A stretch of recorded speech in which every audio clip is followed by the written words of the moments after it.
1,00,000 మంది శివభక్తులతో కలిసి మహారుద్రాక్ష పూజలో పాల్గొనండి. వెంటనే కాల్ చేసి మీ పేరును నమోదు చేసుకోండి.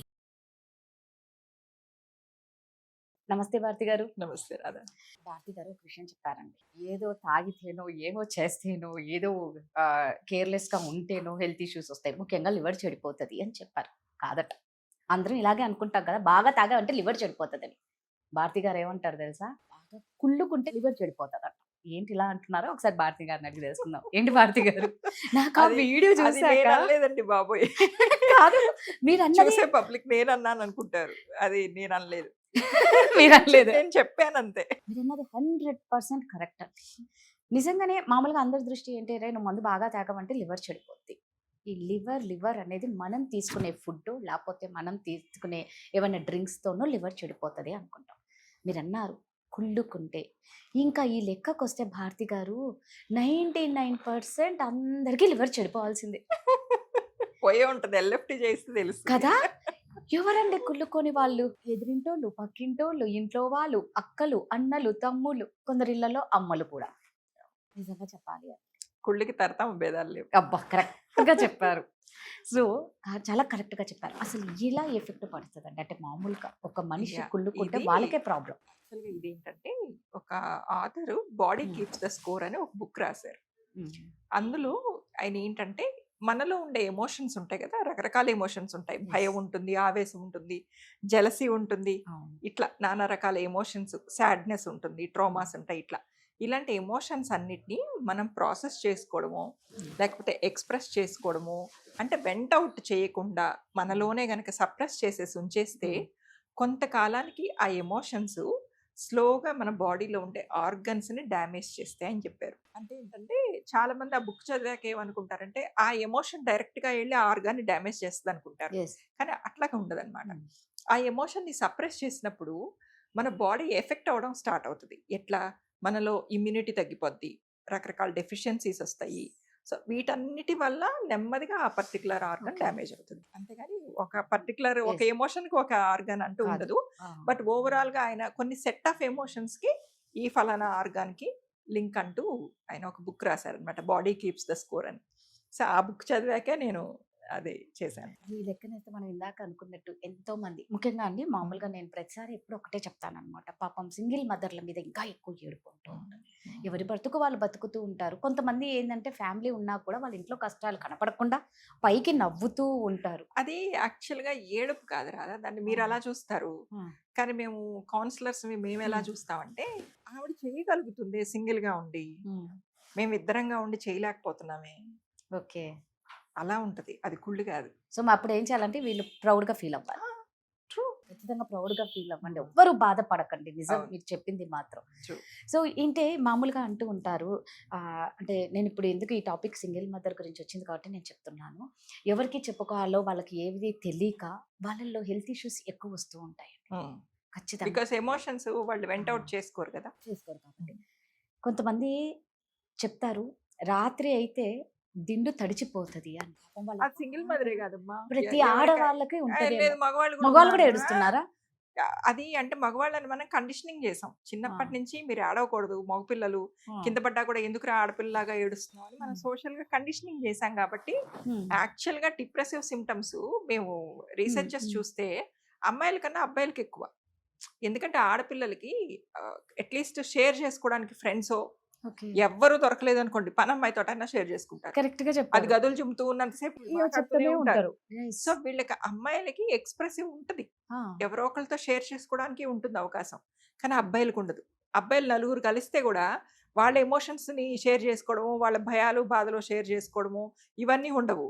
ఏంటి ఇప్పుడు ఐఫోన్ లో కొత్త మోడల్ ఏమొచ్చింది, ఇవే ఉంటాయి. ట్రంప్ కొత్త రూల్ ఏమొచ్చింది, క్రికెట్ మ్యాచ్ ఎవరు గెలిచారు, ఇవి మాట్లాడుకుంటారు. కానీ వాళ్ళ లైఫ్ గురించి మాట్లాడుకోరు. ఎందుకు అంటే వాళ్ళు కండిషనింగ్ అయిపోయి ఉన్నారు. అంటే దాని గురించి మాట్లాడుకుంటే మేము వీక్, మా ఎమోషన్స్ని మేము విత్ హోల్డ్ చేసుకోగలగాలి, అప్పుడే మగవాడు అంటారు, మేము ఏడవకూడదు అనే ఒక ఫీలింగ్ అబ్బాయిల్లో మనం క్రియేట్ చేసాం చిన్నప్పటి నుంచి. వస్తే మరి హెల్త్ ఇష్యూస్ కూడా డెఫినెట్ గా అబ్బాయిల్లో ఎక్కువే కదా మరి, కార్డియాక్ అరెస్ట్, కంపారిటివ్లీ అంటే ఈవెన్ సూసైడల్ ఇష్యూస్ కూడా అబ్బాయిల్లోనే ఎక్కువ అమ్మాయిల కన్నా. అవునా?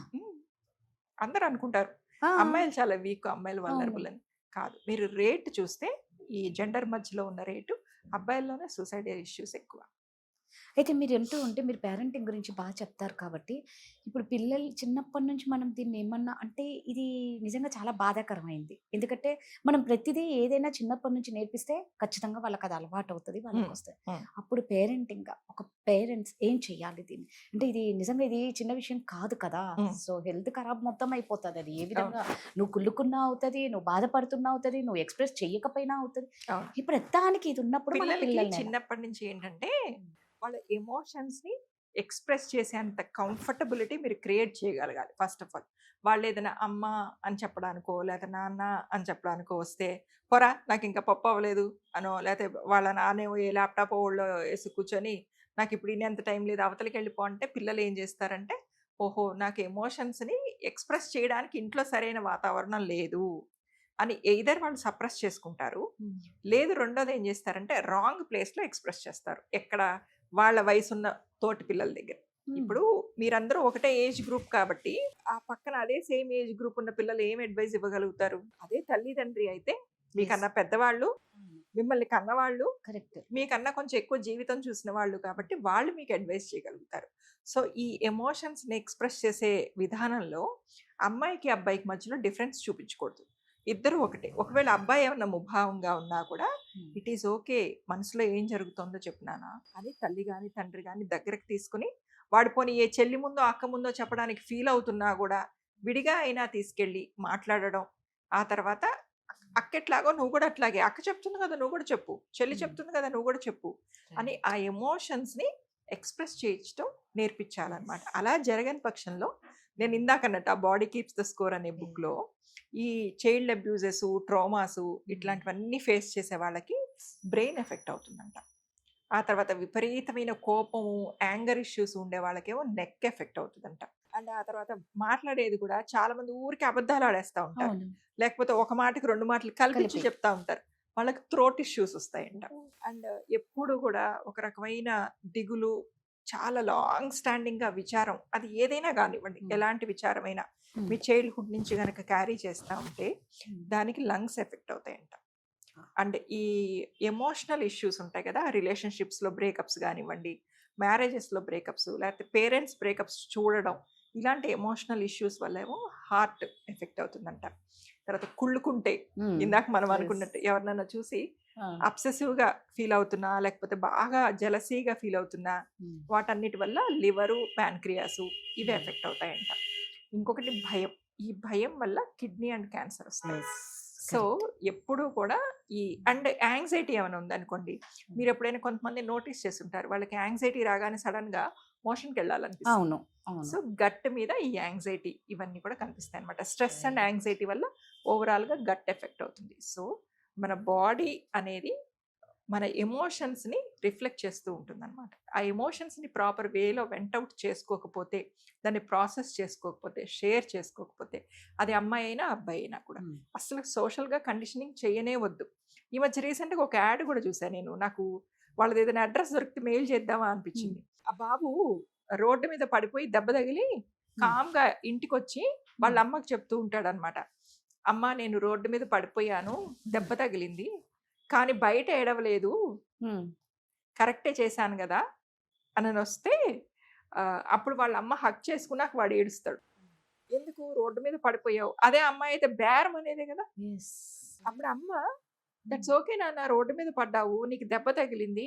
ఏడవచ్చు అని ఏడవచ్చు చెప్పాలి. అని చెప్పాలి. రైట్. యెస్. నువ్వు మంచి పనే చేశావు అంటే, అంటే నువ్వు నలుగురిలో ఏడవద్దని తల్లి కూడా నేర్పిస్తున్నట్ట.